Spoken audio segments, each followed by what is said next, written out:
Maharani dari kelas 1B Komunikasi dan Penyiaran Islam Fakultas Usuluddin Adab dan Dakwah UIN Sayyid Ali Rahmatullah Tulungagung.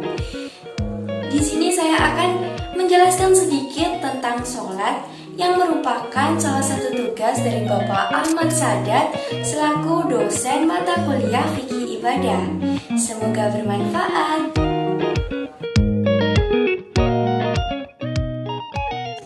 Sholat. Sebelumnya izinkan saya bertanya dulu nih kepada teman-teman semuanya. Apa itu sholat, teman-teman? Kenapa kita harus sholat? Nah, bener banget. Sejak kita kecil, kita sudah diajarkan sholat oleh kedua orang tua kita. Mengapa demikian? Karena sholat merupakan ibadah yang wajib dilaksanakan oleh kita sebagai umat Islam. Menurut istilah, sholat adalah ibadah yang hukumnya wajib, terdiri dari ucapan dan gerakan, dengan takbiratul ihram dan diakhiri dengan salam. Secara bahasa memiliki makna doa. Berdoa merupakan sesuatu yang kita lakukan sebagai manusia untuk meminta permohonan serta berdialog dengan Tuhannya. Salat merupakan tiang agama. Hal ini bahkan telah disebutkan di dalam hadis Rasulullah yang diriwayatkan oleh Baihaqi yang berbunyi, barang siapa mendirikan salat, maka sungguh ia telah mendirikan agamanya, dan barang siapa meninggalkannya, maka sungguh ia telah merubuhkan agamanya. Salat merupakan tanda keimanan seseorang mukmin pada Allah Subhanahu wa Ta'ala. Jika tidak salat, maka kita tidak beriman, teman-teman. Salat terbagi menjadi dua, yakni salat fardu dan salat sunnah. Salat fardu merupakan salat yang wajib dilakukan oleh umat Islam tanpa terkecuali. Jika dikerjakan, maka akan mendapatkan pahala dari Allah Subhanahu wa Ta'ala, dan jika ditinggalkan, maka akan mendapatkan dosa. Hukumnya adalah fardu ain, yaitu sholat yang kita kerjakan 5 waktu, teman-teman. 17 rakaat sehari. Apa itu? Ya benar, sholat subuh, zuhur, asar, maghrib, dan isya. Serta sholat Jumat yang harus dilaksanakan oleh setiap muslim laki-laki. Adapun sholat yang dihukumi fardu kifayah, yakni sholat yang wajib dilakukan. Tetapi jika muslim lainnya sudah melakukan, maka gugurlah kewajiban tersebut, yaitu sholat jenazah. Yang kedua adalah sholat sunnah. Apa sih sholat sunnah itu, teman-teman? Nah, benar banget. Sholat sunnah adalah sholat yang tidak wajib. Sholat yang apabila dikerjakan akan mendapatkan pahala, dan apabila ditinggalkan maka tidak akan mendapatkan dosa. Sholat sunnah sendiri dibagi menjadi dua, yakni sholat sunnah mu'akkad dan sholat sunnah ghairu mu'akkad. Sholat sunnah mu'akkad yaitu sholat sunnah yang dianjurkan untuk dilakukan. Contohnya sholat 2 hari raya yang dimaksud adalah sholat Idul Fitri dan sholat Idul Adha. Yang kedua adalah sholat ghairu mu'akkad, yaitu sholat sunnah yang tidak dianjurkan tetapi boleh dilakukan. Contohnya seperti sholat gerhana, baik gerhana matahari maupun gerhana bulan. Untuk melaksanakan sholat ini haruslah memenuhi beberapa syarat, berupa syarat wajib dan syarat sah. Syarat wajib adalah syarat yang wajib dipenuhi sebelum melakukan sholat. Yang pertama, wajib beragama Islam, balik, serta memiliki akal sehat atau tidak hilang akal. Sedangkan syarat sah adalah syarat yang harus dipenuhi agar sholat yang dilakukan dapat diterima Allah Subhanahu wa Ta'ala. Apakah syarat-syarat itu? Yang pertama adalah suci. Suci yang dimaksud di sini adalah harus bersih, terhindar dari najis dan hadas, baik hadas kecil maupun hadas besar. Yang kedua adalah menutup aurat. Batas aurat bagi laki-laki mulai dari pusar hingga lutut, sedangkan bagi perempuan diwajibkan menutup seluruh badan selain muka dan kedua telapak tangan sampai pergelangan tangan. Yang ketiga adalah suci badan, pakaian, dan tempat dari najis. Kita harus memperhatikan dulu nih sebelum sholat. Pakaian dan tempat yang kita gunakan untuk sholat haruslah benar-benar bersih dan suci. Yang keempat, sholat ketika sudah masuk waktunya sholat. Jika belum masuk waktunya sholat, maka tidak diperbolehkan sholat. Tanda masuk waktunya sholat ini ditandai dengan adanya azan. Adapun waktu sholat zuhur dimulai ketika matahari condong ke bagian barat, sampai bayang-bayang bendanya menyamai.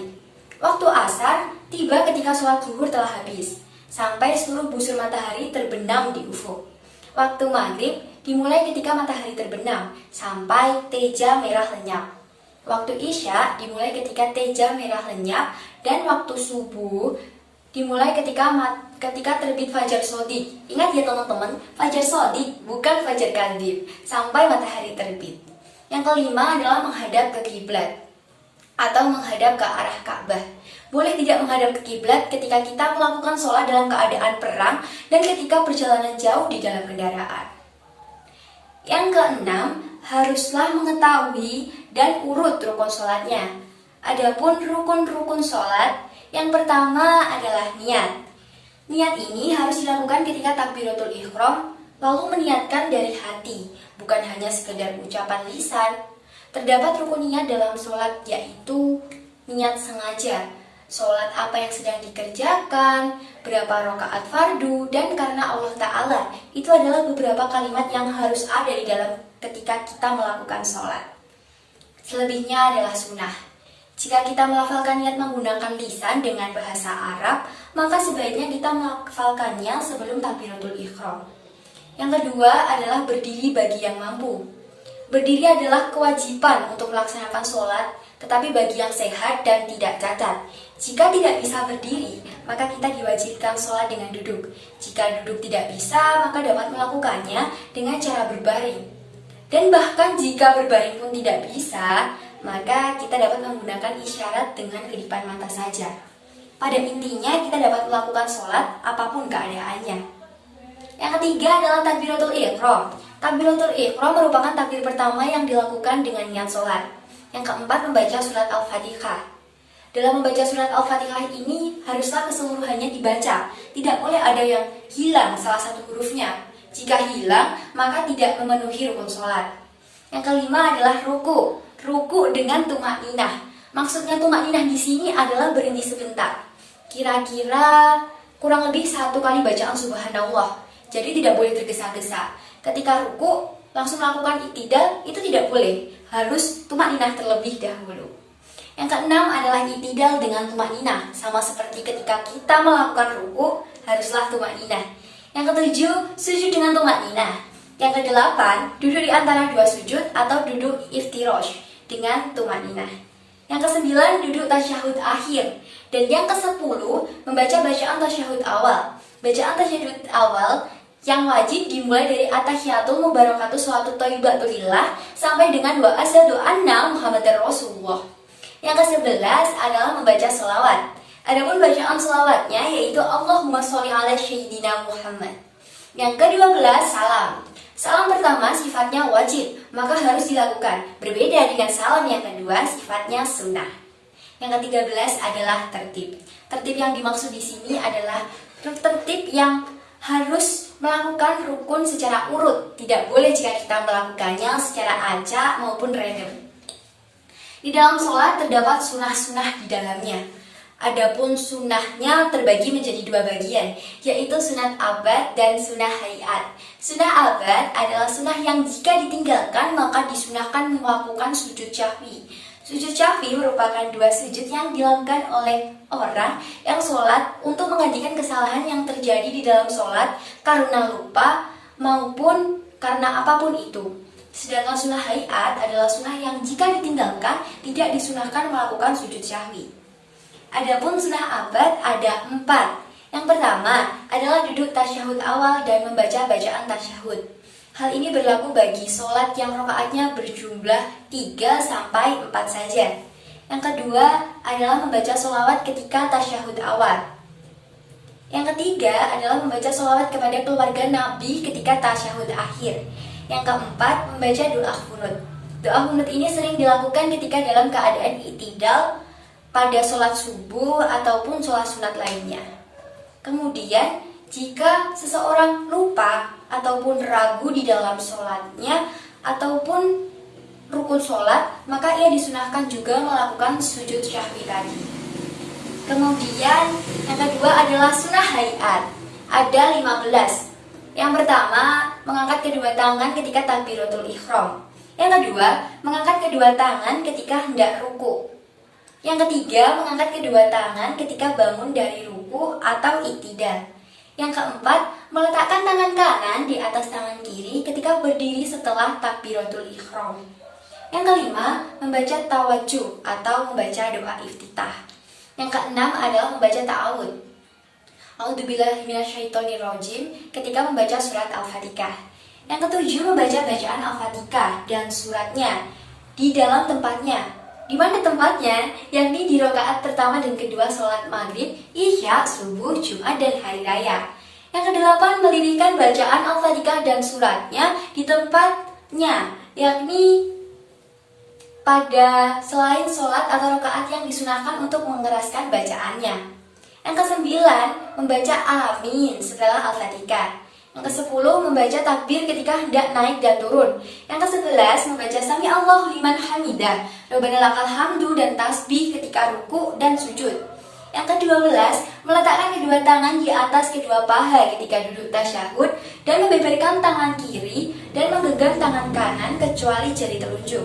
Karena orang yang sholat itu akan memberi isyarat dengan jari telunjuknya sebagai saksi, yakni telunjuk kanan, yang diangkat ketika membaca ilallah tanpa digerak-gerakkan. Yang ke-13, duduk iftirash. Untuk semua duduk, yakni duduk istirahat, duduk di antara dua sujud, dan duduk ketika tasyahud awal. Duduk iftirash adalah duduk yang menjadikan kaki kiri sebagai alas tempat duduk dan kaki kanan berdiri menancap di atas bumi dengan meletakkan jari-jari kaki kanannya menghadap ke kiblat. Yang ke-14, duduk tawaruk. Duduk ini adalah duduk yang terakhir. Duduk tawaruk adalah duduk ketika tasyahud akhir atau duduk yang terakhir. Yang ke-15 adalah salam yang kedua. Adapun salam yang pertama berhukum wajib karena termasuk rukunnya sholat. Ada hal yang harus kita hindari ketika kita melakukan sholat karena dapat membatalkan sholat tersebut. Perkara itu diantaranya yang pertama adalah berbicara dengan sengaja. Yang kedua adalah melakukan pergerakan di sewar sholat sebanyak 3 kali berturut-turut. Yang ketiga adalah sedang berhadas, baik hadas besar maupun hadas kecil. Yang keempat, ketika terkena najis. Yang kelima, terbukanya aurat bila tidak segera ditutupi. Yang keenam, menangguhkan niat sholat atau mengganti niat sholat. Yang ketujuh, membelakangi atau tidak menghadap ke kiblat. Yang kedelapan, makan dan minum dengan sengaja. Yang kesembilan, tertawa terbahak-bahak. Dan yang kesepuluh adalah murtad. Salat merupakan ibadah yang paling utama karena merupakan hal yang pertama kali harus dipertanggungjawabkan kelak di yaumil kiamah. Salat dapat dilakukan sendiri maupun berjamaah, tetapi saya sarankan untuk berjamaah karena pahalanya sangatlah banyak. Yang terpenting harus dilaksanakan karena merupakan kewajiban, mempunyai banyak manfaat sholat itu. Dari sisi kesehatan, melaksanakan sholat sama dengan berolahraga karena seluruh anggota tubuh bergerak, membuat lancarnya peredaran darah, memperlancar pencernaan, dan lain sebagainya. Adapun keutamaan lainnya adalah dapat mengingat Allah setiap saat. Sholat dapat menjadi penolong di dunia dan di akhirat, dapat mencegah perbuatan keji dan mungkar, serta dapat memberikan cahaya di hari kiamat kelak. Baik, sekian dari saya. Ada kurang lebihnya saya mohon maaf. Wassalamualaikum warahmatullahi wabarakatuh.